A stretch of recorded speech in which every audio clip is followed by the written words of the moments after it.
Silakan duduk, Bu. Ini, Ada Pak, yang bisa saya bantu, Bu? iya, saya mohon izin, Pak. Ya, saya ingin mewawancarai Bapak. Selaku Bapak kan sebagai Kepala Sekolah SMA PGRI Larangan. Ini terkait dengan pengambilan keputusan, Pak. Apa Bapak siap untuk diwawancarai sekarang? Insya Allah sangat siap, Bu. Oke, baiklah Pak. Ini pertanyaannya seperti ini. Saya mulai ya Pak ya.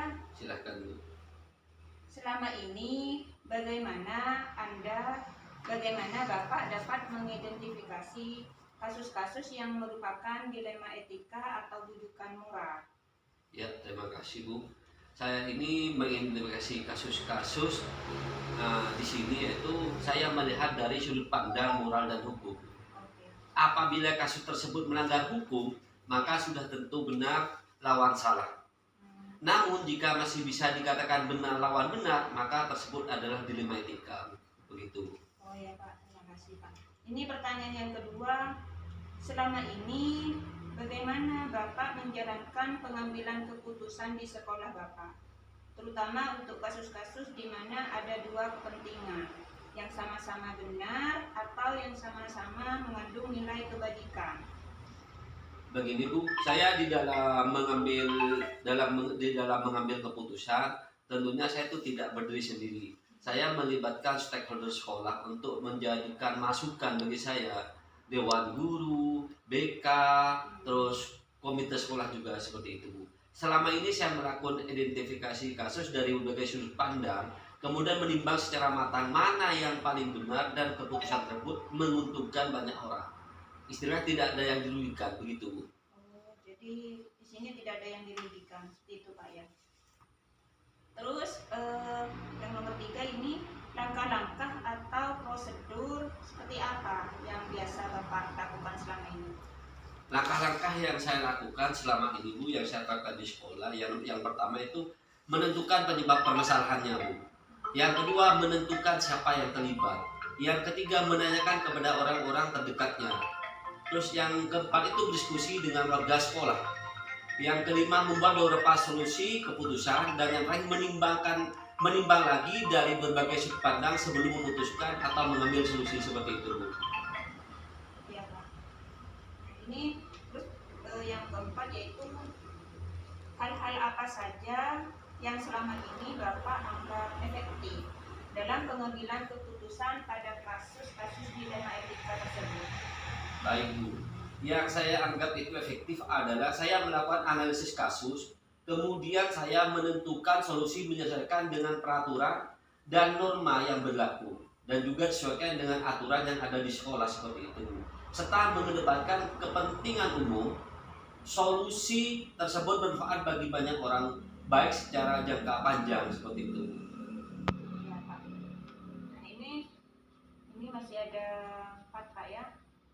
Hal-hal apa saja yang selama ini merupakan tantangan dalam pengambilan keputusan pada kasus-kasus dilema etika? Tantangan di dalam memilih keputusan, Bu, adalah apa ya? Keputusan yang terbaik dan juga tidak merugikan pihak lain seperti itu, Bu. Jadi saya itu juga mempertimbangkan dari segala masukan. Jadi saya mengambil keputusan itu tidak saya berdiri sendiri, Bu. Tetapi saya juga itu melibatkan banyak faktor, terutama dewan guru, terus BK, dan juga unsur masyarakat, itu komite sekolah seperti itu, Bu. Jadi tidak saya berdiri sendiri di dalam mengambil keputusan seperti itu. Terus apakah Bapak memiliki sebuah kata-kata atau jadwal tertentu dalam sebuah penyelesaian kasus dilema etika tersebut? Terus apakah Bapak langsung menyelesaikan di tempat atau memiliki sebuah jadwal untuk menyelesaikannya, bentuk atau prosedur seperti apa yang Bapak lakukan? Baik, Bu, kalau misalkan kasusnya itu ringan lah, Bu, maka dan bisa diselesaikan secara kekeluargaan, maka itu saya langsung putuskan seperti itu. Tetapi kalau misalkan kasusnya berat, saya seperti yang tadi itu mengidentifikasi dulu terus kasusnya apa seperti itu. Ya. Jadi kalau kasus ringan saya langsung putuskan secara kekeluargaan, karena di sekolah ini kan apa? Pendidikan, Bu. Jadi memberikan edukasi kepada masyarakat seperti Ya. itu, Bu. Ya Pak, baik. Terus adakah seseorang atau faktor-faktor apa yang selama ini mempermudah atau membantu Bapak dalam pengambilan keputusan dalam kasus-kasus dilema etika ini, Pak? Yang mempermudah dan membantu saya di dalam mengambil keputusan, Bu, tentunya saya sebagai kepala sekolah tidak berdiri sendiri ataupun mengambil keputusan sendiri. Oke. Terutama yang saya libatkan adalah saya itu meminta masukan urun rembuk dari warga sekolah, termasuk guru, BK, dan juga warga sekolah. Bahkan kalau perlu saya melibatkan wali murid seperti itu. Oke, Pak. Nah, ini terus dari semua hal yang telah disampaikan, pembelajaran apa yang dapat Bapak petik dari pengalaman Bapak mengambil keputusan dilema etika ini, Pak? Pengalaman yang saya petik adalah, Bu, saya bisa memilih dan memilah antara kasus ringan dan yang besar, dan saya juga menjadi lebih bijaksana seperti itu di dalam mengambil keputusan seperti itu. Ya, Pak. Ini sudah selesai, Pak.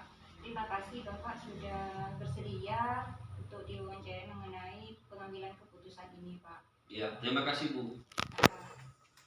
Saya izin dulu, Pak. Baik, Bu. Assalamualaikum. Waalaikumsalam.